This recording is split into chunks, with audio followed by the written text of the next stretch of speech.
Assalamualaikum warahmatullahi wabarakatuh. Perkenalkan, nama saya Dwi Alia Laila Fitri. Perkenalkan, nama saya Kanita Safa Zafirah. Halo semuanya, nama saya Ananda Naufal Setiawan. Pada kali ini kami dari kelompok 3 akan membahas bab 13 tentang siapa itu manusia, hakikat dari manusia, dan manusia menurut pemikiran biologis, psikologis, dan sosial budaya. Penjelasan tentang manusia adalah masalah yang sangat klasik, yang bahkan sampai sekarang belum ditemukan penjelasan yang paling tepat untuk menyelesaikan masalah tersebut. Para filsuf biasanya menggunakan sudut pandang yang berbeda sehingga menghasilkan pendapat yang berbeda pula. Para filsuf memberikan beberapa sebutan dan juga panggilan untuk manusia. Yang pertama adalah Homo sapiens atau makhluk yang berbudi. Selanjutnya ada Homo faber, yaitu makhluk yang pandai membuat alat. Selanjutnya ada Homo religion atau makhluk yang memiliki sifat agamis. Selanjutnya ada animal rasional atau hewan yang berpikir. Lalu ada zoompolitikon atau makhluk yang pandai bekerja sama. Lalu ada Homo educandum, yaitu makhluk yang harus diedukasi. Lalu ada Homo economicus, yaitu makhluk ekonomi. Dan yang terakhir adalah Homo educable atau makhluk yang bisa diajari atau dididik. Agama Islam juga memberikan beberapa sebutan untuk manusia. Yang pertama adalah al-insan atau al-uns atau nasia, yang berarti proses kejadian seluruh manusia berkaitan dengan sifat dan mental manusia secara umum. Selanjutnya adalah basyar atau basyaroh, yang berarti kulit kepala, wajah, tempat tumbuhnya rambut, dimensi fisik nabi dan manusia yang lainnya itu sama. Yang ketiga adalah Bani Adam, yaitu keturunan Nabi Adam. Dan yang terakhir adalah Anas atau yang berarti labil. Noto Nagoro sendiri berpendapat bahwa manusia adalah makhluk monopluralis, yang berarti manusia adalah makhluk yang memiliki banyak unsur kodrat atau plural, tetapi masih dalam suatu kesatuan yang utuh atau mono. Selanjutnya saya akan membahas tentang hakikat manusia. Banyak filsuf yang telah mencari hakikat dari manusia itu sendiri. Salah satunya adalah Descartes.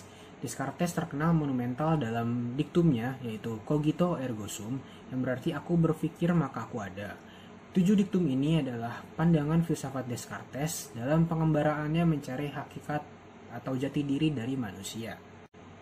Ada beberapa pandangan atau aliran yang mengkaji lebih jauh tentang hakikat dari manusia. Yang pertama adalah aliran materialism atau aliran serbazat. Aliran serbazat ini mengatakan bahwa sesungguhnya yang benar-benar ada itu hanyalah zat materi. Alam ini adalah zat atau materi dan manusia adalah unsur-unsur dari alam tersebut. Maka dari itu manusia adalah zat atau materi. Kaum materialistik percaya bahwa semua yang ada adalah material atau fisik.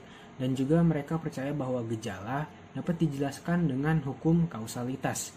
Oleh karena itu, kaum materialistik atau natural memiliki sifat yang deterministik. Ada beberapa tokoh yang percaya pada aliran materialisme. Yang pertama adalah Karl Marx, yang berpendapat bahwa manusia hanya terbuka pada nilai-nilai estetik. Dan hakikat perbedaan manusia dan hewan adalah menunjukkan hakikat yang bebas dan universal. Selanjutnya ada Thomas Hobbes yang menyangkal bahwa adanya jiwa dan ruh, karena jiwa dan ruh hanyalah pancaran dari materi. Selanjutnya adalah Hornby yang memiliki kepercayaan bahwa yang ada hanyalah benda-benda materialisme saja.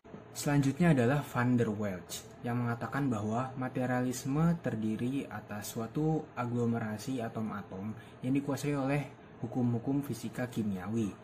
Hal ini menjelaskan bahwa kesadaran, jiwa, dan roh sebenarnya hanyalah setumpuk fungsi kegiatan dari otak yang bersifat organik materialistis. Sekarang saya akan menjelaskan tentang macam-macam materialisme. Dan materialisme yang pertama adalah materialisme rasionalistik, yang berarti bahwa seluruh realitas dapat dimengerti dan dijelaskan dengan ukuran dan bilangan atau jumlah. Yang kedua adalah materialisme parsial, yang berarti pada suatu material itu tidak terdapat karakteristik atau ciri khas yang khusus pada unsur imaterial ataupun unsur formal. Yang ketiga adalah materialisme mitis atau biologis, yang berarti bahwa peristiwa-peristiwa material itu memiliki unsur misteri yang mengungguli manusia, dan misteri ini itu tidak berkaitan atau tidak berhubungan dengan prinsip imaterial. Selanjutnya adalah materialisme antropologis, yang mengatakan bahwa jiwa itu sebenarnya nggak ada, karena jiwa itu hanyalah sebuah materi atau perubahan fisik kimiawi dari materi tersebut. Lalu ada materialisme metode yang membuat abstraksi dari hal yang bersifat imaterial. Lalu juga ada materialisme sebagai teori yang menyangkal realitas yang bersifat ruhaniah. Selanjutnya adalah materialisme dialektik, yang berarti bahwa seluruh realitas itu terdiri dari materi. Artinya bahwa tiap-tiap benda atau kejadian dapat dijabarkan dengan materi atau proses material. Materialisme dialektik ini mempunyai 4 asas. Asas yang pertama adalah asas gerak, asas yang kedua adalah asas yang saling berhubungan, asas yang ketiga adalah asas perubahan kuantitatif menjadi kualitatif, asas yang terakhir yang keempat adalah asas kontradiksi intern. Yang terakhir adalah materialisme historis, yang berarti bahwa hakikat-hakikat sejarah yang telah terjadi karena proses-proses ekonomi. Dan materialisme historis ini memiliki kemirikan dengan materialisme dialektik. Oleh karena itu, seluruh asas materialisme dialektik berlaku juga di materialisme historis ini. Selanjutnya adalah aliran spiritualisme atau idealisme. Idealisme adalah doktrin yang mengajarkan bahwa hakikat dunia fisik hanya dapat dipahami dalam kebergantungannya pada jiwa dan roh. Idealisme mengatakan bahwa realitas terdiri dari ide-ide, pikiran-pikiran, akal atau jiwa, dan bukan benda material atau kekuatan. Idealisme menekankan bahwa akal sebagai hal yang lebih dahulu atau hal yang primer dibanding materi. Pokok utama yang diajukan oleh idealisme adalah jiwa mempunyai kedudukan yang utama dalam alam semesta. Paham idealisme ini beranggapan bahwa jiwa adalah kenyataan yang sebenarnya. Manusia ada karena unsur yang tidak terlihat yang mengandung sikap dan tindakan manusia. Untuk menjadi manusia, maka peralatan yang digunakan bukan hanya peralatan jasmaniah yang mencakup panca indera, namun juga memerlukan peralatan rohaniah yang mencakup akal dan budi.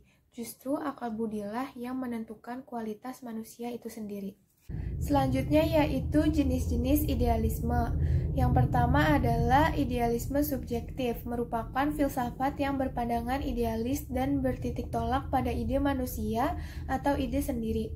Segala sesuatu yang terjadi di alam atau di masyarakat adalah hasil atau karena ciptaan ide manusia. Tokoh yang terkenal dari aliran ini adalah bernama George Berkeley.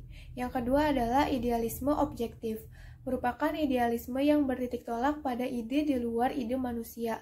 Menurut idealisme objektif, segala sesuatu baik dalam alam atau masyarakat adalah hasil dari ciptaan ide universal. Yang ketiga adalah idealisme personal atau personalisme, yaitu nilai-nilai perjuangannya untuk menyempurnakan dirinya.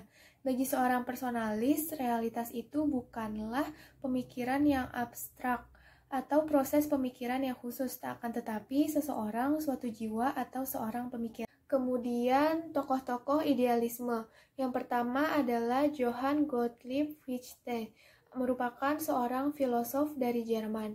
Menurut pendapatnya, subjek menciptakan objek. Kenyataan pertama adalah saya yang sedang berpikir. Subjek menempatkan diri sebagai tesis, akan tetapi subjek pasti membutuhkan objek, seperti tangan kanan mengandaikan tangan kiri, dan ini merupakan antitesis. Subjek dan objek yang dilihat dalam kesatuan disebut sintesis. Segala sesuatu yang ada berasal dari tindak perbuatan aku atau subjek. Tokoh yang kedua adalah George Wilhelm Friedrich Hegel. Tema filsafat Hegel adalah ide mutlak. Oleh karena itu, semua pemikirannya tidak lepas dari ide mutlak, baik berkenaan dari sistemnya, proses dialektiknya, maupun titik awal dan titik akhir kefilsafatannya. Berikutnya adalah pokok-pokok pikiran atau filsafat dari Hegel, yaitu rasio, ide, dan roh. Dalil Hegel yang terkenal, yakni semua yang real bersifat rasional dan semua yang rasional bersifat real. Maksudnya, luasnya rasio sama dengan luasnya realitas. Realitas seluruhnya adalah proses pemikiran yang memikirkan dirinya sendiri, atau dengan perkataan lain, realitas seluruhnya adalah roh yang lambat laun menjadi sadar akan dirinya. Roh dalam pandangan Hegel adalah sesuatu yang real, Konkret, kekuatan yang objektif menjelma dalam berbagai bentuk sebagai world of spirit atau dunia roh yang menempatkan ke dalam objek-objek khusus. Roh mutlak adalah ide yang mengenal dirinya dengan sempurna, merupakan sintesis dari roh subjektif dan objektif. Pokok pikiran yang kedua adalah dialektika. Hegel menggunakan dialektika sebagai metode menjelaskan filsafatnya. Dialektika adalah mendamaikan, mengkompromikan hal-hal yang berlawanan. Terdiri dari 3 fase, yaitu fase pertama adalah tesis, yang kemudian dihadapi oleh antitesis, dan akhirnya timbul fase ketiga, yakni sintesis. Aliran idealisme yang juga dinamakan aliran spiritualisme merupakan lawan dari aliran materialisme. Dasar pemikiran aliran idealisme adalah bahwa ruh itu lebih berharga, lebih tinggi nilainya daripada nilai materi. Hal ini dibuktikan dalam kehidupan sehari-hari yang mana betapapun kita mencintai seseorang, jika ruhnya pisah dengan badannya, maka materi atau jasadnya itu tidak ada artinya lagi. Pandangan atau aliran yang selanjutnya adalah aliran monoisme. Monoisme berasal dari bahasa Yunani yaitu monos yang berarti sendiri atau tunggal. Yang secara istilah monoisme berarti suatu paham yang berpendapat bahwa unsur pokok dari segala sesuatu adalah unsur yang bersifat tunggal atau esa. Adapun para filsuf yang menjadi tokoh dalam aliran ini antara lain Thales pada tahun 625 sampai 545 sebelum Masehi, yang menyatakan bahwa kenyataan yang terdalam adalah satu substansi yaitu air. Pendapat ini yang disimpulkan oleh Aristoteles pada tahun 354 sampai 322 sebelum Masehi, yang mengatakan bahwa semuanya itu air. Air yang cair itu merupakan pangkal, pokok, dan dasar atau prinsipal segala-galanya. Sementara itu, Anaximandros pada tahun 610 sampai 547 sebelum Masehi mengatakan bahwa terbentuknya alam dari jenis yang tak terbatas dan tak terhitung, dibentuk oleh Tuhan yang Maha Esa. Anaximenes pada tahun 585 sampai dengan 494 sebelum Masehi menyatakan bahwa barang yang asal itu mestilah satu yang ada dan tampak, atau yang dapat diindera. Barang yang asal itu yaitu udara. Dualisme atau dualism berasal dari kata Latin yaitu duo atau dua. Dualisme adalah ajaran yang menyatakan realitas itu terdiri dari dua substansi yang berlainan dan bertolak belakang. Aliran ini menganggap bahwa manusia itu pada hakikatnya terdiri dari dua substansi, yaitu jasmani dan rohani. Pluralisme atau pluralism berasal dari kata pluralis yang berarti jamak. Aliran ini tidak mengakui adanya satu substansi atau dua substansi, melainkan banyak substansi karena manusia tidak hanya terdiri dari jasmani dan rohani, tetapi juga tersusun dari api, tanah, dan udara yang merupakan unsur substansial dari segala wujud. Para filsuf yang masuk dalam aliran ini antara lain, yang pertama Empedocles pada tahun 490 sampai dengan 430 sebelum Masehi, yang menyatakan hakikat kenyataan terdiri dari 4 unsur, yaitu api, udara, air, dan tanah. Yang kedua adalah Anaxagoras pada tahun 500 sampai dengan 428 sebelum Masehi, yang menyatakan hakikat kenyataan terdiri dari unsur-unsur yang tidak terhitung banyaknya, sebab jumlah sifat benda dan semuanya dikuasai oleh suatu tenaga yang dinamakan nodus, yaitu suatu zat yang paling halus yang memiliki sifat pandai bergerak dan mengatur. Aliran filsafat modern berpikir tentang hakikat manusia merupakan ekstensi atau perwujudan sesungguhnya dari manusia. C. Manusia menurut pemikiran biologis, psikologis, dan sosial budaya. Manusia menurut pola pemikiran biologis, psikologis, dan sosial budaya dapat diuraikan sebagai berikut.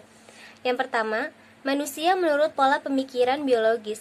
Dia menekankan aktivitas manusia yang khas, yakni bahasanya, posisi vertikal tubuhnya, dan ritme pertumbuhannya.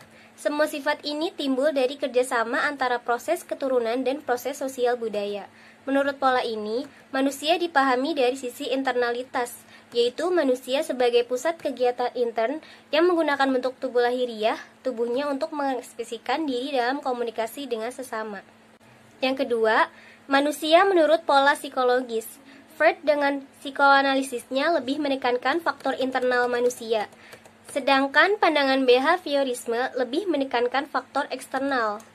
Sedangkan pandangan psikologi humanistik lebih menekankan kemampuan manusia untuk mengarahkan dirinya, baik karena pengaruh faktor internal maupun eksternal. Hal ini menunjukkan bahwa manusia tidak serta-merta atau otomatis melakukan sesuatu tindakan berdasarkan faktor internal, karena desakan faktor internal bisa saja ditangguhkan pelaksanaannya. Yang ketiga, manusia menurut pola pemikiran sosial budaya. Salah satu tokoh yang termasuk dalam pola ini adalah Erich Rothhacker.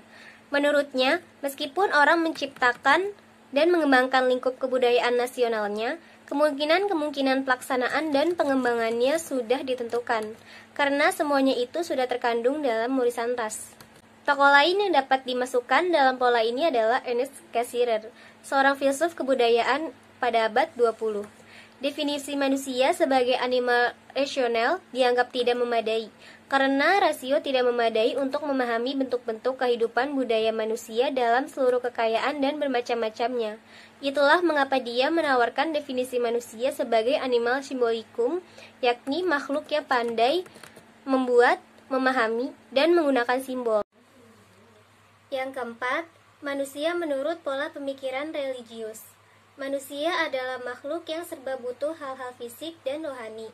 Adanya kebutuhan-kebutuhan tersebut menunjukkan bahwa manusia adalah makhluk yang belum selesai.